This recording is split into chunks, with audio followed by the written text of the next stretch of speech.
Good day, everyone. This is Shilandi from the Bible in 1 Year. Today we are reading from Numbers chapter 20, a chapter that teaches us once again that we should never assume that our relationship with God places us above His decrees or excuses us from obeying them.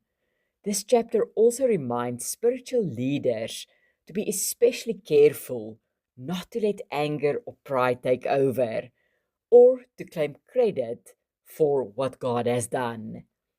Let's begin with verse 1 as we unpack these truths together.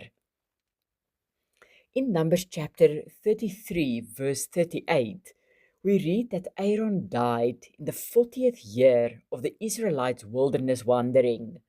By comparing this verse with verse 1 of chapter 20, we can confidently say that the Israelites entered the final year of their wilderness journey. Most commentators further agree that there is a 38-year gap between chapters 19 and 20, as the last recorded date was in Numbers chapter 10, verse 11, making mention of the second year of their journey. So, by putting the pieces together, we quickly realize that the 38 years of wilderness wandering are largely passed over in silence, reflecting that this period was one of judgment rather than forward progress toward the promised land.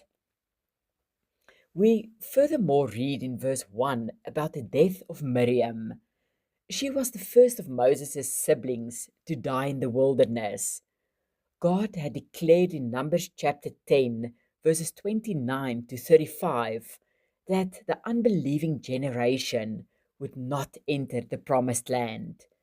But even though leadership was slowly changing for Israel, God's faithfulness still remained. In verses 2 to 13, we read about the next generation murmuring just like their fathers, blaming Moses and Aaron for their suffering. Instead of focusing on the miracle of God's provision through the wilderness and the promise of Canaan ahead, this generation decided to focus on what they lacked: water. In verses 7 and 8, God tells Moses to take his rod, but not to use it. And in verse 11, we see that Moses disobeyed God's instruction by striking the rock instead of speaking to it. Yet, despite the failure of Moses in both attitude and action, God still provided abundantly for the people. God, however, desires our obedience, not merely results. Doing the right thing in the wrong way is still disobedience. So, we need to be vigilant to not misrepresent God's character to those around us. In verses 14 to 21, we read how Moses respectfully asked the king of Edom for permission to travel through his land, promising not to damage crops or use wells without paying. Despite this gracious request, Edom refused. Unfortunately, we can't control others' behavior. Faithfulness, however, remains a choice. So even if others treat us with hostility, we can still make the decision to treat them with love and respect. The chapter ends with the death of Aaron in verses 22 to 29. God tells Moses and Aaron that Aaron will not enter the promised land because of their disobedience at the waters of Meribah.